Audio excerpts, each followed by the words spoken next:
Mau tahu nggak kenapa pengusaha yang udah sukses itu males banget ngobrol dengan kelas karyawan? Saya nggak merendahkan yang masih kerja sebagai karyawan.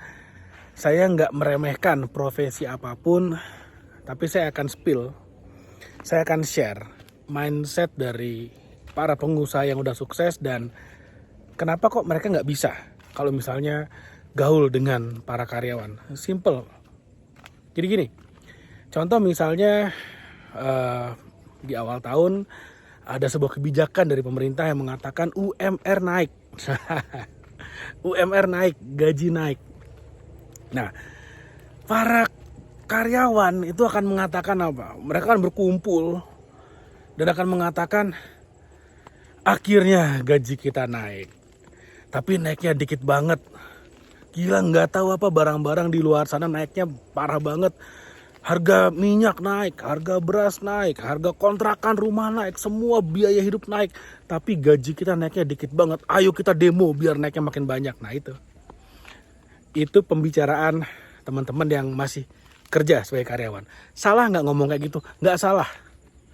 Nggak salah. Itu natural.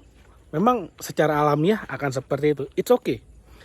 Tapi bagi para pengusaha, pembicaraannya adalah, wah gila gaji naik lagi. Wah gila gaji naik terus. Wah ini kos membengkak. Ini kalau gaji karyawan naik, artinya perusahaan-perusahaan yang menjadi supplier itu pasti akan naikin harga juga. Akhirnya apa? Bahan baku naik. Ketika bahan baku naik, maka biaya produksi semuanya akan naik. Belum lagi listrik semua juga ikut naik. Jadi makin mahal. Nah, yang terjadi apa? Ada perbedaan topik pembicaraan. Intinya itu kan, ada perbedaan topik pembicaraan antara karyawan dan pengusaha. Itulah yang menyebabkan karyawan dan pengusaha akan sulit kalau misalnya didudukkan dalam satu meja suruh ngobrol gitu. Karena curhatnya beda. Saya nggak mengatakan siapa yang benar, siapa yang salah, enggak. Tapi yang saya mau katakan adalah pembicaraan yang beda akhirnya membuat jadi tidak nyambung isi pemikirannya. Ketika nggak nyambung, makanya jangan kaget kalau misalnya kamu ngerasa, wah kok susah ya mau nyari teman pengusaha. Ya pasti susah. Kenapa? Karena kalau kamu masih karyawan, topik pembicaranya beda banget dengan yang pengusaha. Dan ini fakta. Dan ya tidak ada yang salah, tidak ada yang benar sekali lagi. Memang berbeda nature-nya. Dunianya berbeda, cara berpikirnya beda. Cara ngambil keputusannya beda. Seperti itu. Nah, contoh lagi. Misalnya nih, harga beras naik. Harga beras naik. Itu para konsumen akan teriak-teriak. Wah, gila harga beras naik. Wah, mereka teriak-teriak. Para karyawan akan mengatakan, wah gila harga beras naik. Wah biaya hidup makin mahal. Wah ayo kita demo biar naik gaji. Tapi tahu nggak? Bagi para pengusaha beras, ketika harga beras naik, mereka happy. Mereka akan happy. Wah akhirnya harga beras naik.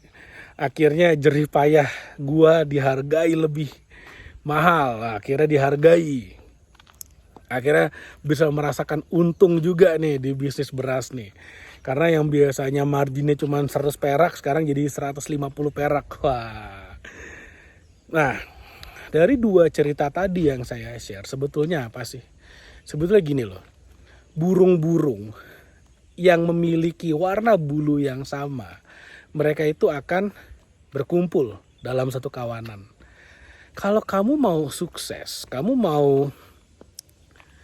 kalau sekarang gajimu masih jutaan rupiah, pengen punya income ratusan juta misalnya, atau puluhan juta dulu deh. Gaulah sama yang income-nya udah puluhan juta. Kalau dari puluhan juta mau naik ke ratusan juta atau ke miliaran, gaulah sama yang income-nya udah miliaran. Kalau kamu sekarang dari karyawan, kamu ingin menjadi pengusaha, pengen lompat kapal gitu ya, pengen jadi pengusaha. Gaullah sama pengusaha. Nah sekarang balik lagi permasalahannya. Tapi kan pengusaha nggak mau gaul sama karyawan. Pasti nggak mau kalau yang kamu omongin, kalau cara berpikirmu masih kelas karyawan. Saya nggak mengatakan kelas karyawan lebih rendah daripada pengusaha, tapi ini kelas yang berbeda. Beda kapal, beda mindset, beda curhatan. Saya kalau gaul sama, lagi nongkrong nih sama teman-teman pengusaha ya, sama teman-teman pebisnis. Mereka nggak pernah bergosip, mereka nggak pernah ngomongin orang, nggak pernah ngomongin timnas bola, nggak tertarik, nggak pernah ngomongin Liga Inggris, nggak. Kita selalu bicarain tentang opportunity. Kita selalu bicara tentang ini ada ide bisnis apa nih, apa yang bisa kita kerjain nih, apa yang bisa kita cuanin nih. Sedangkan kalau misalnya saya lagi ketemu sama teman-teman reunian gitu misalnya, dan banyak dari teman-teman saya kan adalah kalau nggak karyawan, PNS, ya mereka punya karir yang sangat baik, mereka juga punya jenjang pekerjaan yang bagus gitu kan, punya income yang bagus juga. Tapi ketika misalnya teman saya yang kerja di pertanahan ketemu dengan teman-teman yang kerja misalnya di perbankan, lalu ngumpul lagi sama teman-teman yang kerja misalnya di dunia pariwisata, ketemu ngumpul sama teman-teman yang kerja di bidang perminyakan, kita kumpul dalam satu meja, apa yang mau diomongin? Semuanya berbeda. Sebagai karyawan ya, nggak mungkin ngomongin opportunity, nggak mungkin ngomongin pekerjaan masing-masing. Kenapa ya? Karena dunianya beda. Akhirnya yang diomongin apa? Sepak bola. Ngomongin dulu si ini pacaran sama si itu loh. Ya akhirnya ya udah, itulah pembicaraannya. Nggak salah, tapi beda aja gitu loh.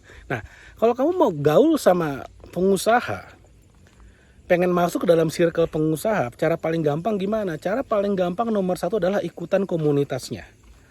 Misalnya ada komunitas yang saya ikutin, misalnya syaratnya adalah udah punya bisnis, ya bikin aja bisnis. Bikin. Nggak perlu bisnisnya gede-gede amat, nggak perlu bisnisnya udah, yang penting ada dan dijalankan aja dulu misalnya ya, contohnya. Lalu kemudian misalnya kalau kamu mau bergaul dengan pengusaha, kamu harus punya value. Nah ini yang paling penting, kamu harus punya value, kamu harus punya skill.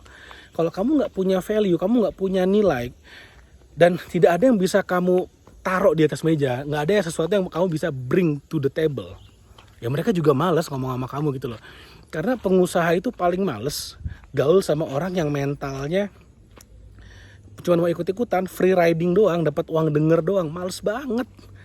Jadi kalau pengusaha itu mentalnya gini loh, gue bisa apa, lu bisa apa, kita kolaps, kita gabungin apa yang bisa kita hasilkan, ngerti ya? Jadi misalnya teman saya punya barang, saya bisa jualan, contoh. Teman saya punya barang, saya bisa jualan. Dia akan bilang, "Deh, lu kan jago jualan, yuk kita kolaborasi. Lu jualan, nanti untungnya begini, kita baginya begini, masing-masing dapat begini, hak lu ini, kewajiban lu ini, hak gue ini, kewajiban gue ini." Enak, saling berbagi resource. Contoh kayak gitu. Nah, kalau misalnya kamu pengen ada di sana, ingin terlibat sebuah kegiatan bisnis seperti itu, ya kamu harus punya skill. Apa yang bisa kamu bawa ke atas meja? Minimal kalau misalnya kamu nggak punya barang, kamu nggak punya modal, kamu nggak punya koneksi yang bisa kamu andalkan, minimal kamu punya skill jualan. Kenapa skill jualan? Kenapa saya selalu mengatakan jualan? Karena itu adalah satu skill yang saya udah ketemu mungkin ratusan ribuan pengusaha ya dari seluruh dunia. Nggak ada satupun, sekali lagi ya, catat kata-kata saya, nggak ada satupun yang nggak perlu skill jualan. Semua pengusaha pasti perlu skill jualan dan akan sangat happy ketika ketemu dengan orang yang jago jualan, minimal bisa jualan. Dan mereka akan sangat happy untuk berpartner dengan orang yang bisa jualan dan mereka bisa percaya. Itu kunci. Kamu harus bisa dipercaya, harus bangun trust. Gimana caranya bangun trust dengan teman-teman pengusaha? Saya akan bahas di video yang berikutnya. Tapi yang paling penting adalah kamu punya value, kamu punya skill, itu udah cukup untuk buka pintu, untuk buka jalan. Nah, nanti gimana cara masuknya, gimana cara bisa bekerja sama, berkolaborasi, itu kamu perlu satu hal yang namanya trust, yang saya akan bahas di video berikutnya. Makanya jangan lupa subscribe YouTube channel ini supaya kamu gak ketinggalan info-info yang sangat penting yang akan bantu kamu buat naik kelas. Sampai ketemu lagi.